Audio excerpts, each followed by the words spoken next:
gonna drink some coffee and spread my teeth. Good evening, and thank you for joining us. Welcome to those of you that are here, as well as welcome to our online students and our online faculty who are joining us through our live stream. My name is Carl Doppman, and I'm the Dean of the College of Architecture and Design. Skilled designers have at least two very important traits: empathy and curiosity. On the topic of curiosity, some designers learn how to do things, and ideally designers keep learning new skills throughout their life. But there's also another set of designers, those that do things to learn. My guess is that Cézanne Charles does both. She's right here.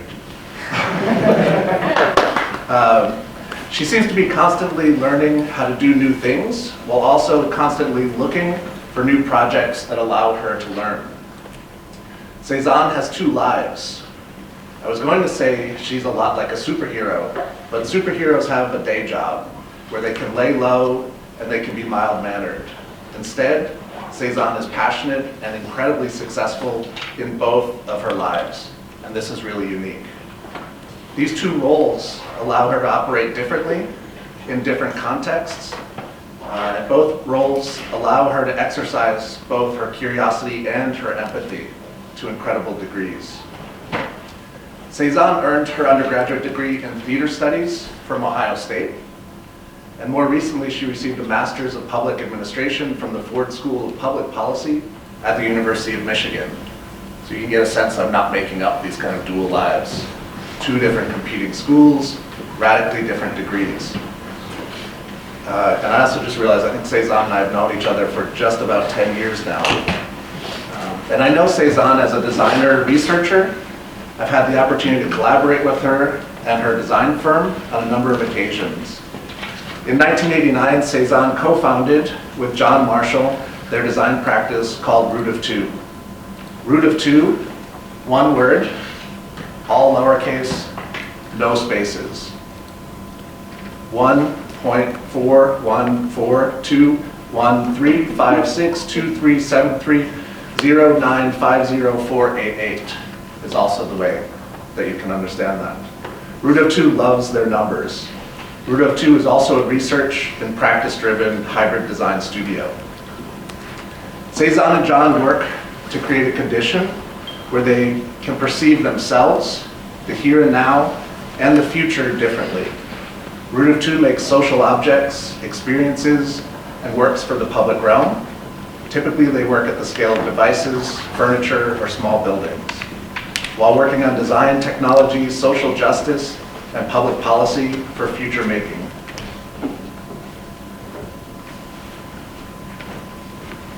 Their projects are designed to disrupt and reframe systems, networks, and infrastructures.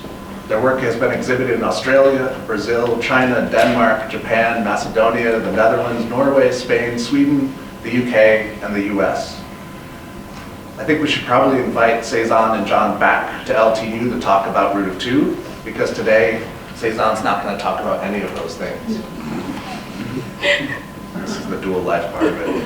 So here's the other introduction. Cézanne Charles is the Director of Creative Industries for Creative Many Michigan.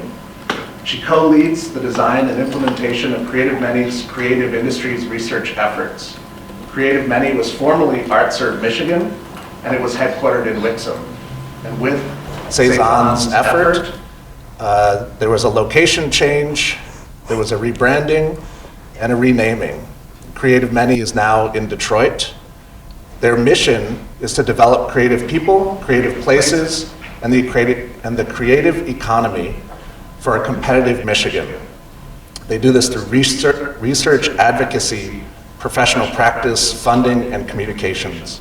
Some of you might be familiar with this. It's an important yearly report and publication that collects their research on the creative industries of Michigan. And this is what she's going to be talking about tonight. Cézanne directs Creative Many's programs, providing the knowledge, funding, networks, and advocacy needed to empower the practices of artists and designers. Programs under her direction include the Kresge Art Fellows, Professional Practice Opportunities Program, Resident Detroit, which has to deal with placemaking in Detroit at the intersection of social justice and impact. Creative Many programs and seminars for artists and lawyers for the Creative Economy Initiative. Cézanne serves on the Detroit Creative Corridor Center Advisory Board and the Board of Directors of Allied Media Projects. She's currently curating the Shift Space exhibition as part of the 2017 Saint Etienne International Design Biennale, which Aaron Jones will also be exhibiting his work. And she's getting on a flight tomorrow morning to Miami to be installing, or looking at installing, work in Miami soon. Yes. What's the chicken project called? Wither veins. Check out Wither Veins. Yes. It's a really crazy project. So I was in a recent meeting at the university where someone referenced the lecture series as the ARCA lecture series. And this caught me off guard. I think it's also an old term. Over the past few years, the architecture-centric focus of the college lecture series has begun to open up. The College of Architecture and Design is a college of design, and as such, what may have been architecture-focused set of discussions has become more broad and more inclusive. Cézanne is a designer, able to operate in broad circles and able to speak many different languages. She's an incredible model of broad disciplinary thinking and is here to share her insights on the creative industries of Michigan. This topic impacts all of us in the college. Please join me in welcoming Cézanne Charles.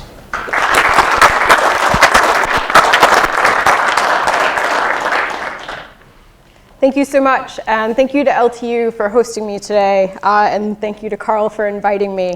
I also was reflecting on my nearly 9 years in Michigan and kind of thinking about all the things that I've learned and all the things that I've wanted to take in through that time. And I found myself really kind of questioning how we think about the economic frame, right? At the center of our discourse, at the center of our civic lives, and the way that we make decision-making writ large, everything from the built environment to the way that we think about building sustainable businesses as individual artists and creative practitioners. And so this talk really is going to get into that. And I call it rereading the creative economy, because most of us understood the creative economy maybe first and foremost by something that Richard Florida wrote, right? So we have this idea basically that somehow the creative class can occupy a space, can transform neighborhoods and districts for the betterment of all, perhaps, right? And then as a consequence of that, the real economy can take over, right? That's generally the idea of the creative economy as it was experienced and as it was kind of codified in the US. But there's actually an older definition and an older understanding of the creative industries, and that's where I first encountered this. And so in porting this over to my work in Michigan, I had to think very carefully about how a society that has been deindustrialized is actually thinking about the creative economy, but from a place of equity and from a place of inclusion. And so this talk kind of gets into that a little bit, but it also talks about our research.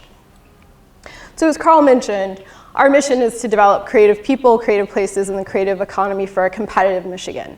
And so I'm going to key in on this part about the competitive Michigan, right? Because we actually think that creative people have a responsibility and a role to play in actually driving Michigan's future and driving it forward. But that's a tall order. We're one agency, it's a 6-person staff, it's a tiny team who all do kind of really amazing work, so I can't take credit for everything. But we really are trying to figure out how this happens in a peer and an evidence-based approach, right? So that cross-cuts all of our work.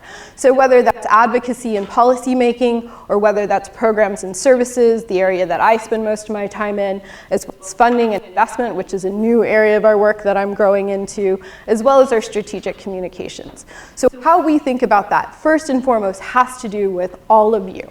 Right? We don't do this in a vacuum. We don't do this closeted away. It's very much about the lived experience of individual practitioners, small and mid-sized nonprofits, our large nonprofit arts and cultural anchor organizations, as well as our corporate entities, whether that be a Steelcase or a Herman Miller or a Guardian Glass, right? We want to be in those conversations because creativity connects to all of them. And so some of our initiatives, we put in these 3 buckets. We aim to empower, we aim to frame, and we aim to invest in the creative economy, right? And so for me, These are a couple of areas that Carl has already covered, but I'm going to talk about specifically a couple of things around this frame. Because right now, more than ever, all of us as individual artists and creative practitioners, or as teachers and educators, or as people who are working in the creative industries as startups, we have to be thinking about how we're constantly making the case for our work in this day and age. And some of that is going to be evidence-based. But I'm also going to say today that there's a lot of doubt about the future of evidence-based work, right? So, having said that, we have to do other things, right? So one of the initiatives, one of the ways that we storytell and make the case, the way that we frame, is through things like Michigan House, where we set up a house at South by Southwest, where we strip everything out of it that was there and we fill it with all of the goodness of Michigan design, innovation, art, and technology over the course of South by Southwest. And then we host panel conversations and talks and screenings. So that's another way that we're empowering and thinking about framing the creative industries in Michigan. And we're going to do the same again during St. Etienne, which is another kind of experimental space for actually positing out how designers are thinking about the future, not just of their own work and livelihoods and practice, but at larger systemic impacts to the economy, whether that be automation and digitization, or really this future piece around equity and inclusion. We're going to surface that and have really meaningful dialogue, all in a Detroit-style cafe. So that's how we think about framing. It is very much the research study, but it is also these other events and opportunities. And so first and foremost, I have an agnostic approach to the economy, right? So this all started with the idea that most of us, when we think about the economy, we might know a little something about capitalism, but we probably learned it vaguely in history as an Adam Smith kind of conceit, and then we kind of quickly moved on to something that felt a little bit more like a neoclassical idea. We might have heard about this guy called Marx, maybe, right? But what I've learned is that there's no fewer than 9 schools of economic thought. So capitalism isn't a monolith, and it isn't one thing, right? Nor is Marxism, nor is a kind of socialist economic frame. And so when we think about this, we have these 2 titans that we constantly ideologically reference when we think about the economy. But this is actually the economy that we're really sitting in, right? We are actually competing with the kind of Austrian school, which is kind of what we think of as like neoliberalism, kind of globalization, however you feel about that. That's where that body of knowledge comes. Then when we sort of think about the immediate post-war period, we were doing a lot of heavy lifting on this kind of Keynesian economic model, where we were actually using government to like grow and incentivize and bring back civilization and society. I would posit that these things have been operating on an either or, rather than a both and. And so we get into kind of things like Schumpeterian, which is all about kind of innovation. So when you hear people making reference to the innovation economy and knowledge economy, what they're actually talking about is a kind of light way of referencing, like Schumpeterian's work. When you hear about freakonomics, right, it's all of a sudden, wait a minute, humans don't make decisions out of boundedly rational ways? Right, that's what we're calling behavioralist, right? And so all of these things have their very serious basis, but they also have really accessible books around economic knowledge that anybody can dive into. And I, as a practitioner, did not have the training for this, but I dove into it, and there's a couple reasons why. First, Michigan about 8 years ago, when I first started at ArtServe Michigan, was about to zero out all of its arts funding in the state. And I'm having a little bit of deja vu if you've been following what's going on with the NEA and the NEH and PBS, right? Because we've faced this fight before. And at the time we thought, you know, if only we pivot to the economic frame, if only we can speak the lingua franca of government, then we too can enjoy the spoils of investment from government. And so we began a body of work that started with our cultural data project that only looked at nonprofit arts and culture, then moved into how we document and quantify individual artists, labor in the marketplace, and then we kind of moved into this body of how do we tell the really big story? How do we tell the comprehensive story about the creative industries in Michigan?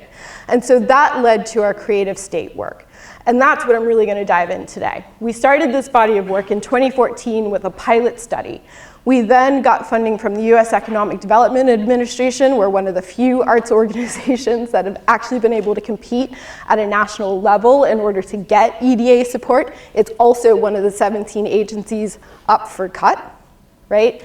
So our work is going to be impacted in ways we just don't know from so many agencies and so many industries.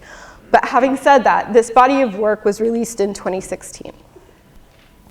And so for us, the creative industries is about telling the story about how do we create vibrant, meaningful places.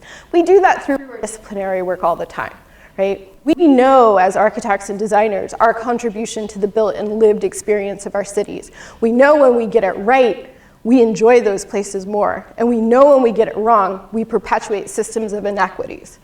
So we have a stake in making sure it's right. And in order to make sure it's right, we need investment. And so really for us, it's about this idea of how do we create opportunities to grow vibrancy, grow sustainability, and grow resilience for the maker, for the creator, for the producer. And so the way that we think about this study is it's an update and an expansion of kind of work that's been taking place on the down low a little bit in the US, right? We've been doing kind of creative industry studies since about 1997. I think New England Foundation for the Arts was the first one to come up with a big study. And so we had to develop and tweak it for our own particular state.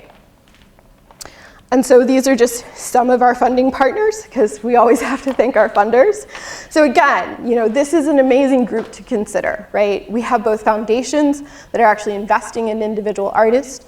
We also have major corporations through their foundations that invest heavily in the building sector.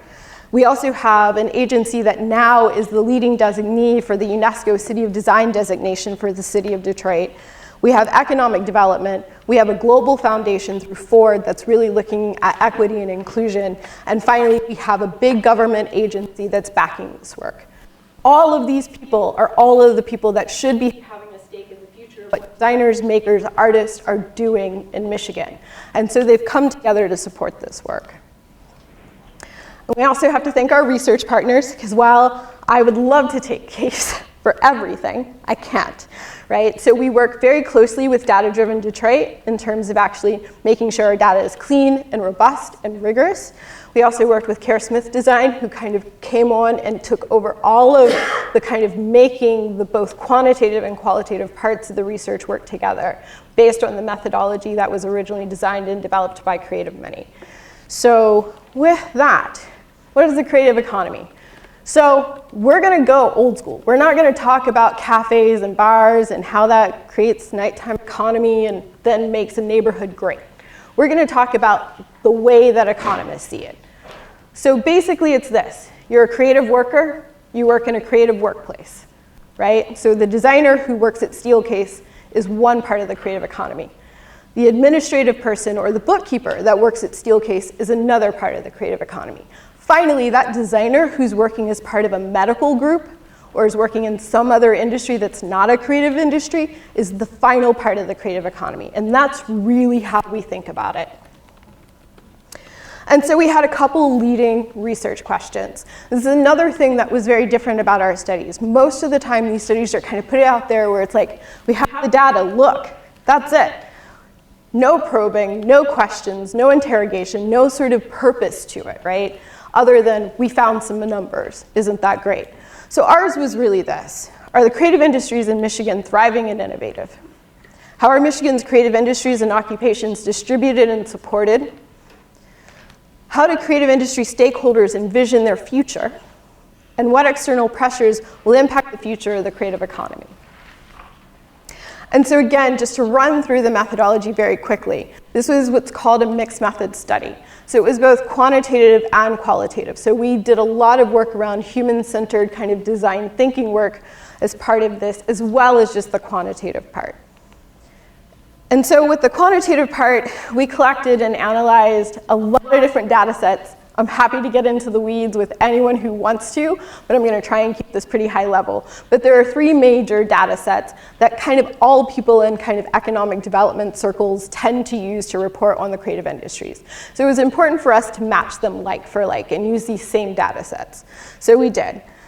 And then finally, in terms of qualitative, we did a number of things. And that was an extensive literature review to find out what the state of the state was, as well as a horizon scan of emerging issues. So we really were looking at scenario planning for the future. We also were doing interviews with 31 thought leaders across the state. We did 4 participatory regional workshops in both Detroit, Grand Rapids, Ann Arbor, and Flint.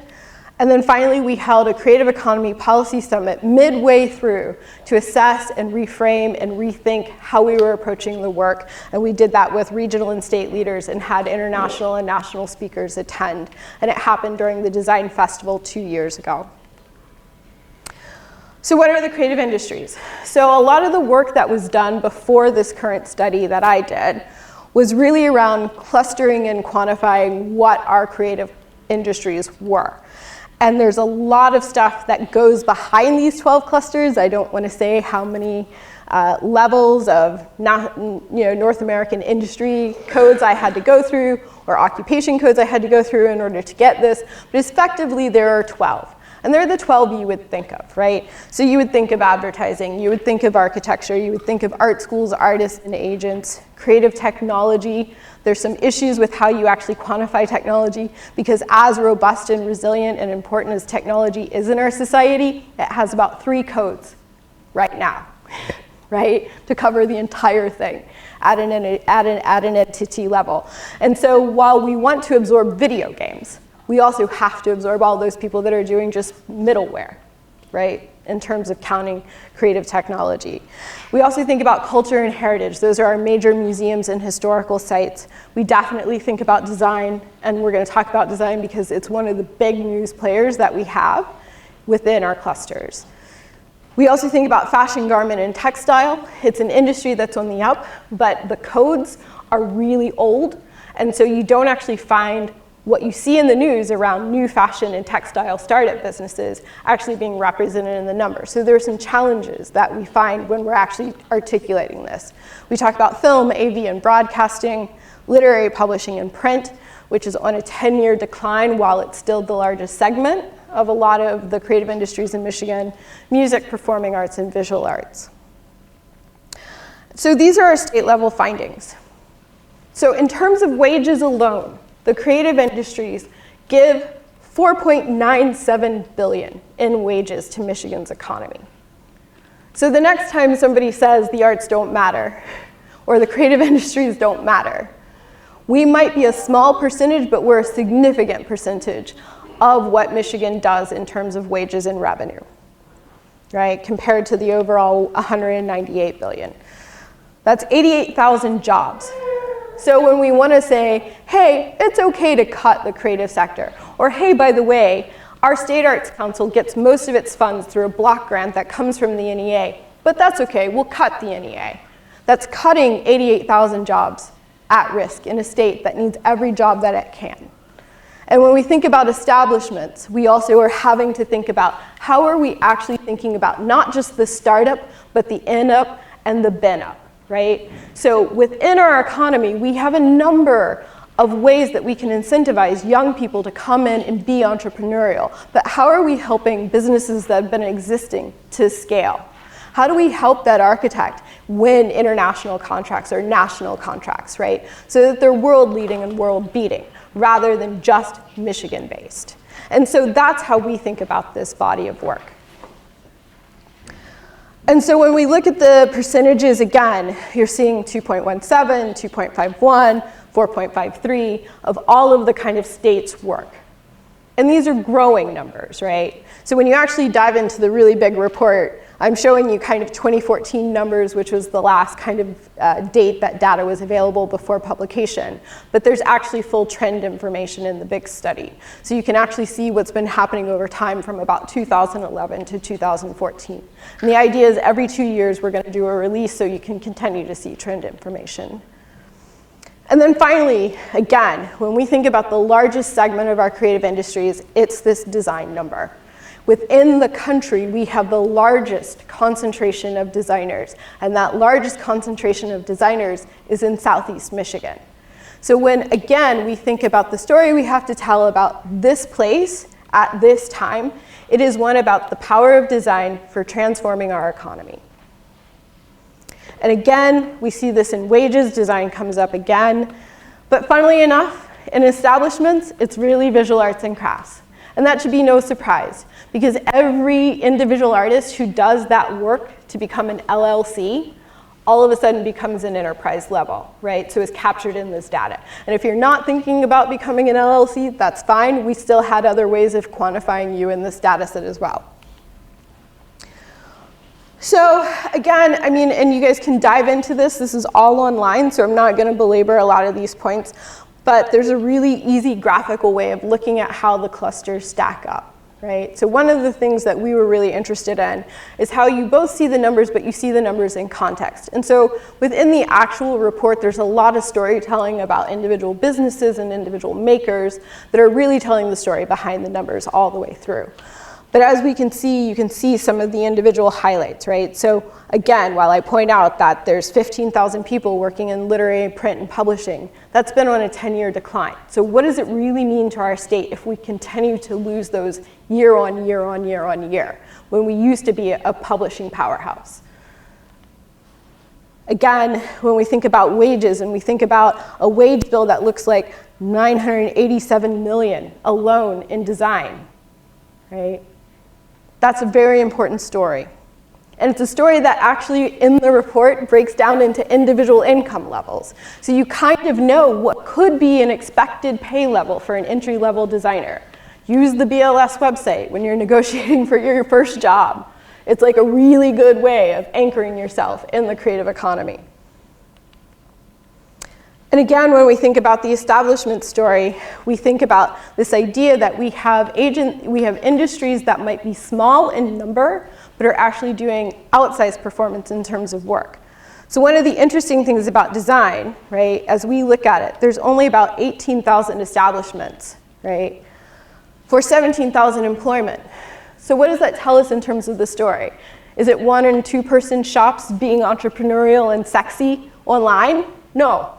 These are people that are working in major legacy industries, right? Because the number of establishments are actually quite small, which means you have a large concentration of designers and a couple key legacy industries. If we don't diversify that in the future, we will begin to lose design. And so when we think about this, we also covered the regions. We had 4 key regions. We did Detroit, which is the 3-county area. We did Ann Arbor, we did Kent County, and then we also did Flint. But I'm going to cover just Detroit really quickly. Because the important thing here is, while the state findings were $4.9 billion in wages, Detroit is about 2.8 of that. So again, you have a heavy concentration of our creative industries within a 45-minute radius. What does that mean that we can do? What does that mean about the synergies that we can create in terms of opportunities, in terms of businesses, in terms of educational attainment for our design talent going forward? And when we look at this breakdown of kind of non-creative workers in the creative industries, this is this number that government quite often likes, right? Because they all of a sudden go, well, I might be okay killing design jobs, but you mean I'm only going to kill accounting jobs too, right? So we like to tell them this number so that they actually think about this full supply chain impact of the way that our economy is actually good for the entire economy. So now I'm going to create a little heresy, and I promise that's mostly the numbers bit over, I swear. Just a little. The truth of the matter is this: more and better data does not simply equal more and better impact. It doesn't. It doesn't equal more and better investment. It certainly doesn't equal more and better policy. That takes us doing that work together. And the reality is these things are not equal. Right? The way that we construct our society is we've given economics a kind of primacy that maybe they deserved, but maybe not. So I think we have to also be a little doubtful, right, about the role around economic impact and the role around measurement. Right? We have to be a little skeptical in this space, because while it's great to be able to tell you that design is an important driver of economic success in the Southeast Michigan region, it's more important for me that we get the quality of our cities right. It's more important to me that we see sustainable investment. It's more important to me that we actually think about adaptive change. And so the reality is this. I have a couple critical questions. Can individual practitioners and creative workers leverage and benefit from a reframing of the creative economy towards economic models that really prioritize this sense of economic justice, right? That's what I'm interested in. Can we kind of restore the role of the creator and producer as the driver of economic benefit from our system, as opposed to being subject to it? So allow me some truthiness, right? Since we're all playing with alternative facts in this day and age. We're running an adaptive change process, and that's a heavy lift, right? For all of us, any of us as practitioners. I struggle with the idea that there are times I would love to garrison myself in the studio. I would really love to kind of close my eyes to what I see going on, right? Whether it's climate change, whether it's kind of economic impacts that perpetuate inequity, right? Whether it's kind of racial or social injustice through a variety of mechanisms. But I can't, and I shouldn't. And so I want to lean in, and I want to ask you all to lean into this idea that we're part of an adaptive change process, right? And fundamentally, this is all about value creation, and we should be in that fight. And so here's the problem with this. Anyone can exploit this.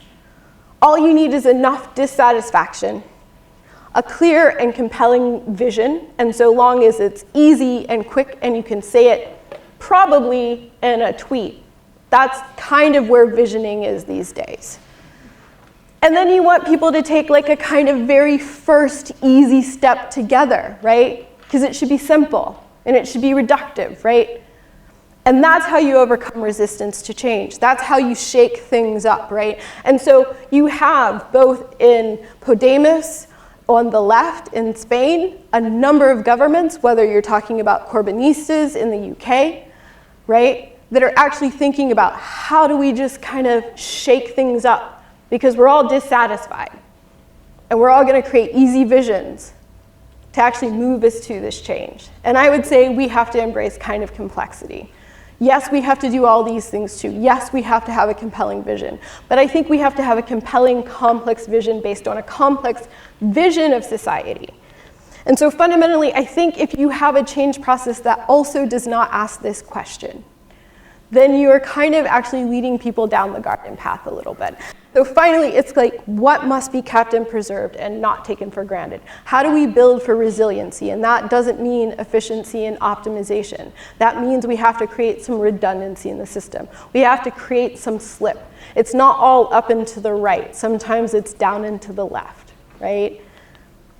And so what I'll say is this. We have a website. Our director of public policy would kill me if I didn't actually tell you right now it is urgent that everybody think about how they can take action on the NE8, the NEHS, the PBS, and how we can support them through the federal budget process. So if you go to creativemany.org and you look on the Take Action link, you'll find out all the information there. You'll be able to write letters. You'll be able to get updates as we sort of are learning as we go through where we're going to shake out.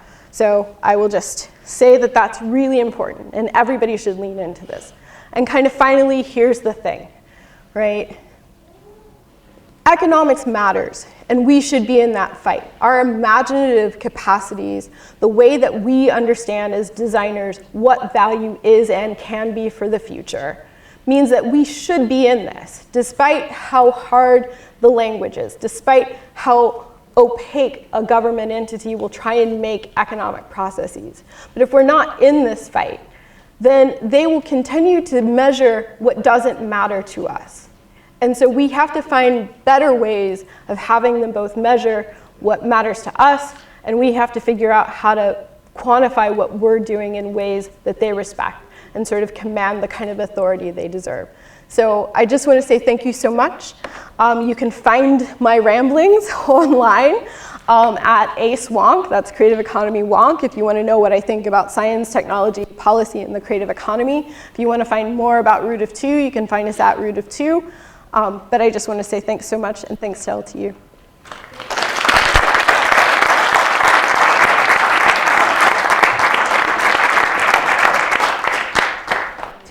What's a wonk? So I officially got to become, so the question was, what's a wonk? So I officially got to don the moniker of a policy wonk after I came out of school. And it's somebody who kind of gets in the weeds a little bit on really nerdy details. So I think we can all officially find ways to be wonkish, but it was something that kind of stuck because in a policy school that's known for its education and poverty work and its work on kind of economic development, I was the one creative person going, well, what about the creative economy, guys? So I am known as the creative economy policy wonk. Any other questions? Happy to take questions. I've been told I have to repeat them.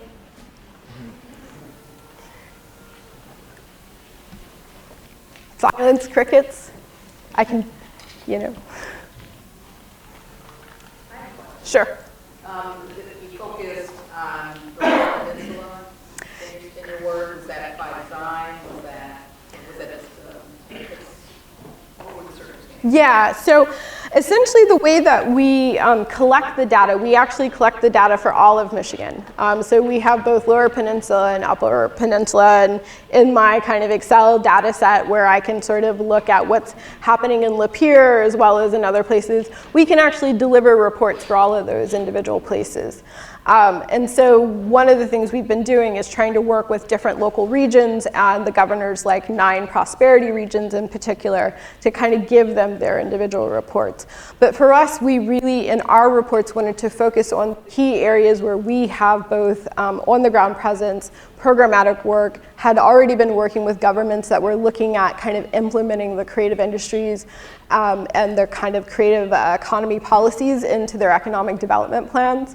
And so really that looked like our 4 key regions. I have to say that technically Flint would have not been in that list, except they had gone really far forward in terms of including the creative industries in their economic development plans. Actually, Kalamazoo, I think, ranks as like the 3rd or 4th region if we were only doing it numerically in terms of the creative industries. So it was a kind of combination of both on-the-ground leadership that was really ready to have a conversation about the creative industries as well as otherwise. But then there's the full state reports, and we can generate kind of smaller reports for other counties. Sure. What impact do sort of the seasonal festivals that we have in our state have? Yeah, so that's one of the things that's really, oh yes. So the question was, what is the impact of the seasonal festivals that we have in Michigan? And so I will say that that's one of the areas that we've been trying to think about how we do these studies. Before kind of this larger study, we did a number of kind of studies that were really kind of focused on individual artists and kind of creative practitioners around just specifically festivals up in the northeast of the state, particularly around like the Traverse City Film Festival and the Terry Festival. And the thing that we found is that you have both seasonal travelers, you have seasonal artists, and so if you're only looking at quantitative, you're getting kind of really high level, averaged out kind of lens, and you can't do that work. And so we started working more towards qualitative work. So we did some survey methodologies up north around kind of vacation and tourism. We did that with their local economic development councils and tourism councils. We now have a seat on the Tourism Council for Michigan. We also look specifically in one of our other reports at the impact of tourism. So I think the creative sector makes up something like 2.4, 2.8 billion of our tourism, which is more than golf and boating and lots of other things in Michigan. So again, that's a nice story to tell. So we're really trying to figure out like, you know, how we're in all of those conversations. But there are some particularities that I think it's hard to sort of just drill down into festivals. Each of the big festivals, though, do their own economic impact studies. So like Ann Arbor does a really big economic impact study. Art Prize does a really big one as well around their work. So a number of the festivals are getting really savvy about doing that for themselves too. Other questions? So first of all, thank you for a great presentation and compelling data. And I was particularly intrigued when you began to project that data forward based on 10 years, saying, okay, this is what's happened in the last 10 years, and you reasonably project this forward. I wonder how you accomplish that when you're dealing with more qualitative measures. Yeah, so the question was, how do you do kind of forecasting, essentially, in the qualitative frame? So, if you can do sort of trend projections, both back and forward through quantitative measures, how do you do that in terms of qualitative? This was one of the things that was really brought to us by our research partner, Kerr Smith. They're known for their foresight work. Helen Kerr is actually based out of CoAD U in Canada, and heads up their strategic foresight work. And so essentially we worked through a couple different processes, and the first one was their scenario planning and their 3 horizons. So kind of in these stakeholder workshops around the state, we essentially had people kind of in a qualitative workshop kind of project out kind of their middle term, far term, and sort of close term kind of needs, wants, ideas, right? So that was kind of one way that we looked at forecasting in the kind of qualitative space. The other way that we did it was also through scenario planning, which is another technique that they engage quite a lot.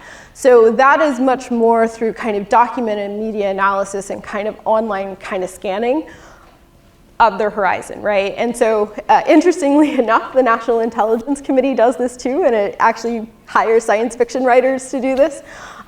So that's another industry you can go into. But essentially the way that this works is it looks at future scenarios based on things that are steeped in the present. And there's some like really kind of nice websites that like look at this, like Gapminder is one. You can look at Gartner Hype Cycles, which is another. So there are things like that that are kind of forecasting issues around automation and digitization.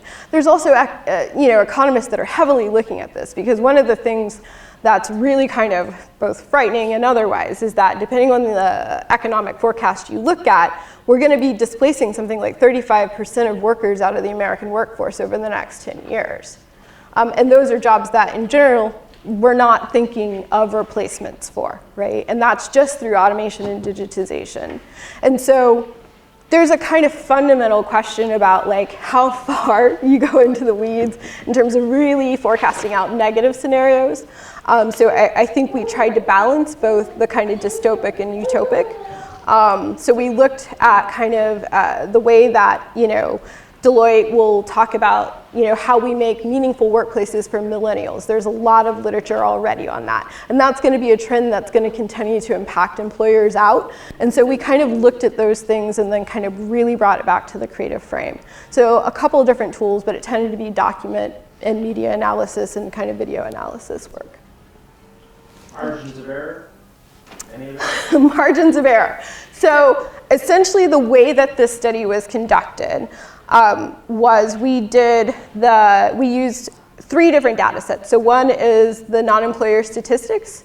The other one is the quarterly census of employment and wages. And then finally, we actually used the occupational employers database, right? And so all of the margins of error are actually calculated within those data sets before they're released to researchers. So I would have to go back and look those up, but all of those then have full published methodologies on the BLS and census website.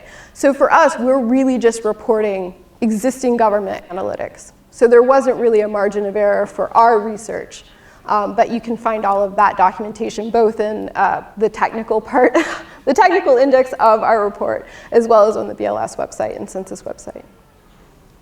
And the question was margin of error. Yes.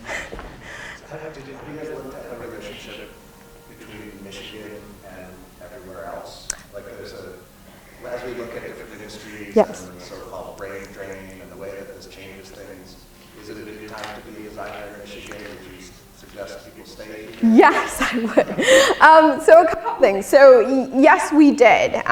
We did look at, and it's a tricky thing. So one of the kind of things about actually doing kind of comparative analysis is almost always if you're comparing to somebody else's research study, you're having to then sort of crosswalk their data from your data or their clustering to your clustering. So what we did instead was say, this is our clusters. And then we brought in data for all 50 states and all counties. And if I were to open that Excel workbook, it would take a while because my computer runs a little slow. So we can see it. And we did publish some of that based on location quotient in the large study. So we kind of looked at other Great Lakes states around us. We also looked at other states that had kind of similar policy emphasis, and also similar size state arts council budgets in some cases. And so there's an ordered list in the back of the research study that kind of looks at that. But the thing that we consistently hear, and I say it is a good time to be an architect and designer in Southeast Michigan and in Michigan, but there are some caveats to that. And I think it's this area where you can't be a kind of, no offense, but we talk about the designer as entrepreneur, right? So we, of course, want people and need people who are going to go and work in our legacy industries. But we also need people who are willing to sort of be more entrepreneurial and think about the companies we don't have yet and that we're going to need in the future. And we need to have people who are thinking about the intersection between design and technology. We need people who are going to be thinking about the revolution around kind of micro-manufacture, right? And how we're thinking about kind of the way that we're going to consume goods in the future. We also need designers who are going to think critically about what not to design, right? Like sometimes the best product is the one you don't make, right? Because we can't kind of keep producing in the way that we did before. So yes, but it's not going to be the design of the past where you just walk into a job and you're set for life. So I would just say that while those industries are still enjoying, compared to like other industries and other places that have already shed those jobs, we haven't yet shed those jobs. But we will be shedding some of those jobs. And so we really need people who are going to both, fill those in different ways, but then those that are actually thinking about kind of the new companies for the future. But I do think it's a good time because there's a set of resources, there's a set of kind of optics that make it really good to be a designer right now, particularly in Southeast Michigan. And I think, again, this is one of the few places you can wear as many hats as you want to. And I think that's important. So, other questions? Yeah, apologies if I missed it, you said it, but where is Creative Mini operating? I know you said it in Detroit. Yeah. Where exactly in Detroit? And do you think that has an impact on your research or your advocacy in general? For sure. So we are actually headquartered in Techtown. Our office is on the 3rd floor. People are welcome to stop by. Sometimes we're there. As you can imagine, we're a small staff, so we also have offices in Lansing as well as Grand Rapids. In Grand Rapids, we're in the Start Garden incubator and accelerator space, so it's really important for us to sort of be in these kind of incubator spaces. In Lansing, we're in the Runway, which is a kind of fashion incubator space, and garment industry incubator space. And so I will say this, when we were in Wexham, we did a lot of very similar work. The programs that I run kind of started in 2008. So since 2008, we've been doing a lot of work and heavy lifting around support for individual artists and creative practitioners across all disciplines, whether that be through the professional development program or through our lawyers program that makes it pretty easy and accessible for you to sort of get an attorney to help sort of have IP in your business or do an entity formation. So we've had all of these programs. And so I would say most of my time when I was in Wixom was I would spend 2 days kind of out in Wixom, and then most of my days were squatting in a coffee shop somewhere in Detroit, which is probably why I'm curating a coffee shop in France, right? Because really you have to be in the studio, right? You have to be where the makers are making. You have to sort of really understand how you go from policy to practice and back again. And so our peer organizations in other states don't look like us. There's nobody in our peer organization in Minnesota, even though they have tons of funding for the arts, that's also going to be curating, that's also going to be doing professional development. That's a kind of particularity to Michigan. It's born out of the circumstances of us continually cutting, right, our infrastructure. And so we have a lot of Franken-orgs, to be quite honest. And so we were a Franken-org until we sort of pulled all of our parts together and became more cohesive. And I would say the move to Detroit really helped solidify that. Other questions? Yes? Yes. Okay. You're not trained as a designer. I'm not. You became a designer. I did. What would you recommend if you were to take a course in school, elective, or other types of things? What would you recommend outside the normal expectations of someone coding? No, I mean, I think really this interplay of kind of, we're not going to be done with kind of the Internet of Things, and we're not going to be done for a long time with the intersection between kind of big data and products and wearables and kind of, and I would say, you know, even as we think about, and one of the kind of areas that I'm really interested in now is in this question of, you know, the smart city, right? And how we kind of are going to sleepwalk into the very networked and very connected city, and we're not going to have a really big public conversation about privacy, and we're not going to have a really big conversation about, you know, how we're going to actually deal with drones in the national airspace, or for that matter, floating warehouses that Amazon's designing, right? So because we're not going to have those kind of big civil society conversations, it's still going to probably be done by technical experts. The only way you can really impact that is to become a kind of technical expert yourself. So to find ways to kind of get into those conversations and into those fights. So that if you're bringing a kind of equity lens to the work, if you're bringing a kind of resilience lens to that work, if you're really thinking about climate change and climate adaptation and mitigation, if you're really thinking about structurally how we're rebuilding our cities, especially our deindustrialized cities, for the future, then I think you have to find ways to make you be a universal connector, right? So you have to have your own discipline base, but then you also have to be able to pour it into these other conversations. But I think, you know, anything that you can pick up in terms of coding, anything you can think about in terms of critical thinking, I spend a lot of time around like speculative work. So like design thinking in the policy realm is called anticipatory governance. Who knew? Right? So I spent all my time going, it's the same thing, and they kept telling me, no, it's different because it's government. But it is this ability fundamentally to sort of think and have imaginative capacity for future making. And I sort of would say that the mission and remit for designers now is how we really sort of reimagine the future.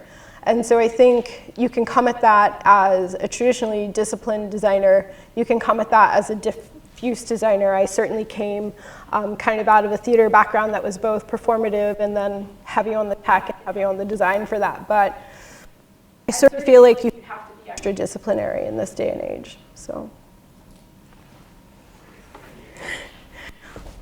thanks so much.